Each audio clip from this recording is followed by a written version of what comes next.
تو میں عرض کر رہا تھا کہ ہر حاجی جو وہاں پہنچتا ہے ہر ایک کی عقیدت کا انداز مختلف ہے، اس کی سوچ کا پیمانہ مختلف ہے. بے شک. کوئی کسی انداز سے مانگتا ہے، کوئی کسی انداز سے مانگتا ہے، کوئی کسی انداز سے حاضر ہوتا ہے، کوئی کسی انداز سے حاضر ہوتا ہے. کبھی ایسا لگا اس بارگاہ میں جب حاجی چونکہ ایک جم غفیر ہوتا ہے، ایک اژدہام ہوتا ہے جب وہاں پر پہنچتا ہے، کبھی ایسا لگا کہ کسی شخص کو دیکھ کر کہ کاش اس کو اس طرح نہیں اس طرح حاضری دینی چاہیے تھی؟ یعنی دل کر رہا ہے کہ میں اسے بتلا دوں کہ اصل ادب یہ ہے حاضری کا، اور سمجھا نہیں پا رہے.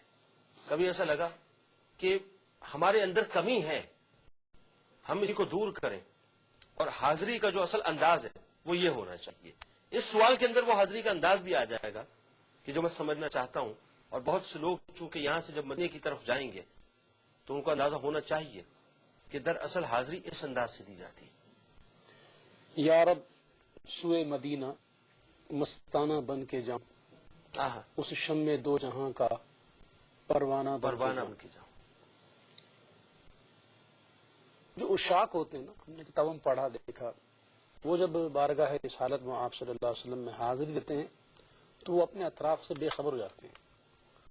وہ آگے پیچھے دائیں بائیں نہیں دیکھتے، اپنی تک خبر نہیں ہوتی. ہاں، وہ بس حاضری کے غرض سے اپنے گناہوں کو یاد کر کے ندامت کے انداز میں آنسو بہاتے ہوئے حاضر ہو جاتے ہیں. ان کو پتہ بھی نہیں ہوتا کہ آگے پیچھے کون ہے، کیا کھڑا ہے، کیا کر رہا ہے. وہ اس طرف نظر نہیں جاتی. کبھی کبھی ایسی نظریں پڑتی ہیں لوگوں کی، جو میں اکثر دیکھتا ہوں محفل میں اس بات کا ذکر کثرت سے کرتا ہوں کہ گنبد خضرا سامنے ہے اور ہنس رہے ہیں، مسکرا رہے ہیں، کہکے لگا رہے ہیں اور عجیب انداز سے کھڑے ہوئے ہیں. تو اس وقت تھوڑا دل جلتا ہے. اور خیر وہاں سمجھنا تو ذرا مشکل ہو جاتا ہے لوگوں کو، لیکن دیکھ کے دل بڑا جلتا ہے کہ یہ کیا کر رہے ہیں. تو اس حوالے سے گفتگو اگر آپ کر رہے ہیں تو اس میں اپنے ناظرین سے کچھ کہوں کہ بارگاہ رسالت محمد صلی اللہ علیہ وسلم کی حاضری جب آپ کو نصیب ہو تو اس طرح آپ حاضری دیجئے کہ اگر سرکار دو عالم صلی اللہ علیہ وسلم ظاہری حیات کے ساتھ موجود ہوتے تو آپ کس طرح حاضری دیتے. اس بات کو آپ ضرور سمجھیں کہ آقا کریم صلی اللہ علیہ وسلم اپنی قبر انور میں زندہ ہیں اور ہمیں ملاحظہ فرما رہے ہیں. تو یقیناً جنید بھائی یہ چیزیں جو ہیں وہ عشق سے ملتی ہیں اور عشق والوں کی صحبت سے ملتی ہیں. کیا بات. تو اگر بندہ دنیا دار ہے اس کو پتہ ہی نہیں عشق کیا ہے. جسے آپ نے کہا نا دو کیٹیگریاں ہوتی ہیں، ایک جا رہے ہیں ایک جانے والے ہیں. تو اس وقت میرے دل میں آ کے میں کہوں آپ سے کہ تین کیٹیگریاں ہوتی ہیں. ایک جا رہے ہیں جانے والے ہیں، ایک بلائے جا رہے ہیں. کیا بات ہے. اپنا جانا اور ہے، ان کا بلانا اور. کیا بات. تو جو ان کے بلائے سے جاتے ہیں نا ان کے معاملات بڑے عجیب ہوتے ہیں، بڑا پروٹوکول ہوتا ہے. ان کی بات آپ کیا کریں. اعلیٰ حضرت نے اپنی ایک نعت کی شروع میں ایک بات کہی مصرے میں مطلع میں کہ زائرو پاس ادب رکھو، ہوس جانے دو، آنکھیں اندھی ہوئی ہیں ان کو ترس جانے دو.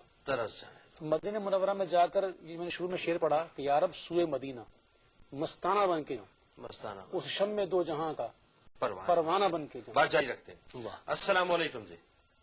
وعلیکم السلام بھائی، کیا حال چال ہے؟ اللہ کا بہت شکر ہے جی. آپ ٹھیک ہیں؟ سر آپ سب لوگوں کو یہ جو ٹرانسمیشن آپ نے سٹارٹ کی بہت بہت مبارک ہو. مجھے بہت خوشی ہوئی. جو ابھی پروگرام چل رہا ہے یوسف میمن صاحب، میری طرف سے ان کو سلام کہیے گا. وعلیکم السلام. آپ کون صاحب اور کہاں سے بات کر رہے ہیں؟ میں عقیل احمد بات کر رہا ہوں گجرانوالہ پاکستان سے. جی عقیل صاحب، ٹرانسمیشن آپ نے دیکھی تو کیا کہنا چاہتے ہیں؟ میں کہنا یہ چاہتا ہوں کہ ماشاءاللہ بہت اچھی ٹرانسمیشن ہے. الحمدللہ اس کو جاری رہنا چاہیے.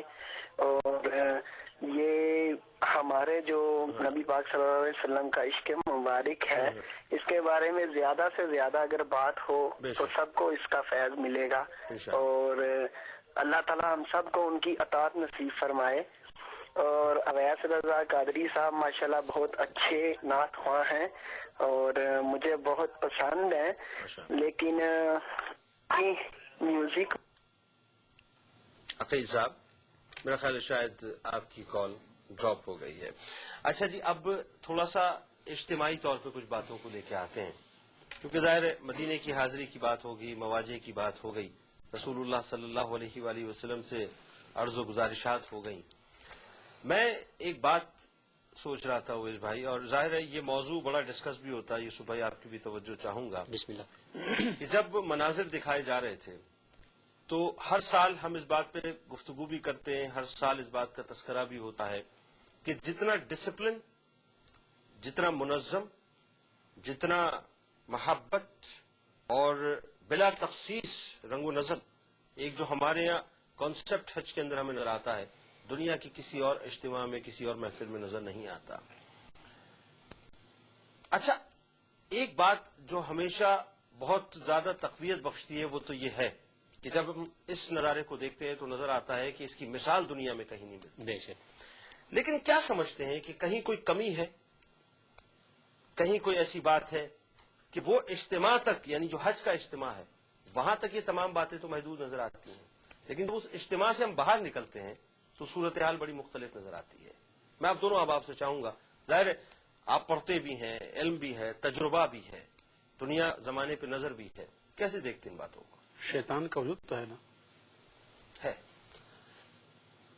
ऐसा नहीं लगता कि जिस मदीने की हाजिरी की बात या जिन सरकार की मोहब्बत की बात, जिनके इश्क की बात हम कर रहे हैं, ऐसा तो नहीं है कि हमने उस मरकज को किसी तौर से छोड़ दिया है या थामने में थोड़ी कमी कर दी है?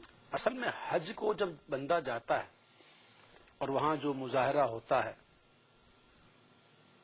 उसे वहीं तक महदूद कर दिया जाता है। हाँ, एक देखिए, हज सिर्फ यही नहीं है कि बंदा वहां जाए, अरफात में क़याम कर ले, मिना में रात गुजार ले, मुज़दलिफ़ा में रात गुजार ले, रमी कर ले, हालत करवा ले। हज करने के बाद बंदा इस नीयत से वापस आए, इस इरादे से वापस आए कि जिस तरह मैंने हज के अंदर जो भाईचारगी का मुजाहरा किया बिला रंग व नस्ल, जिस तरीके से मैंने नमाजें पढ़ी, जिस तरीके से मैं अल्लाह की बारगाह में रो रो कर दुआएं की, रातें जागी, मुनाजात की, मैं बकिया जिंदगी भी इसी तरह गुजारूंगा। हाँ, वो जो एक्सरसाइज है। लेकिन मैंने कहा ना, शैतान इन्नहु लकुम अदुव्वुम मुबीन, बेशक वो तुम्हारा खुला दुश्मन है, वो शुरू से दुश्मन वो है। खून में सराई। ठीक है, फिर इनफरादी तौर पे आप देखें ना भजन के इनफरादी तौर पर तब्दीली आती है इंसान की जिंदगी में, उस दर पे जाने के बाद इनफरादी तौर पर कसरत से देखा गया है कि तब्दीली आती है। लेकिन इज्तिमाइयत का जहाँ तक ताल्लुक है वो फिर अल्लाह ताला अपने को खुसूसी करम फरमाए, वरना तो जो डिसिप्लिन, जो नज्म व नसक वहाँ नजर आता है हमें या नजर नहीं आता। अच्छा, एक चीज और भी है ना कि शायद मुमकिन है हमने उन 40 दिनों तक इसको महदूद कर लिया, महदूद कर दिया है। मुमकिन है हमने ये भी समझ लिया है कि ये 40 दिन बस हैं, बस ये ये हो प्रैक्टिस हमने करनी है, और जो भी अराकीन हैं, जो भी मनासिक हैं, उसको उसी अंदाज से हमने अदा करना है, ठीक और है। अदा करने के बाद जब हम लौटेंगे अब तो अदा अपनी असली जिंदगी के अंदर आ जाएंगे। अब आजाद। तो वो जब असली जिंदगी में हम आते हैं हाँ। तो उसको फिर हम नकल कर दिया करते हैं बुनियादी तौर ठीक पे। है। अच्छा, इसकी एक वजह और भी है, और वो है इल्म की कमी। अच्छा, इंसान को इल्म हासिल करना चाहिए, इल्म से जहन रोशन होते हैं, और इल्म ना होने की वजह से ही कई हमने देखे कि हज के बाद भी जब हज से आते हैं तो वही इनके मामलात होते हैं, वही वो हराम की रोजियां, वही चोरियां, डकैतियां, वही रिश्वत के मामलात, वही लेन देन में डंडी, ये जारी रहती है। हालांकि हज के बाद तो बंदा कहे कि अब तो मुझे सुधरना ही चाहिए, अल्लाह ने मुझे इतना मौका अता फरमाया और मैं इस तरह गुनाहों से पाक हो गया जैसे अभी अभी मेरी माँ ने जना। तो एक यही तस्वुर जो है वो काफी होता है इंसान को संभलने के लिए। और करम हो भी जाता है, करम हो भी जाता है किसी किसी पे, और कोई कोई रह भी हैं, कई ऐसे किसी हैं आने के बाद अल्हम्दुलिल्लाह फिर ने वही देखे के वही जो हैं, हज के ठीक बाद है, बिल्कुल बदल ही जाते हैं। बदल जाते हैं। सही। तो इल्म बहुत जरूरी चीज है, इल्म।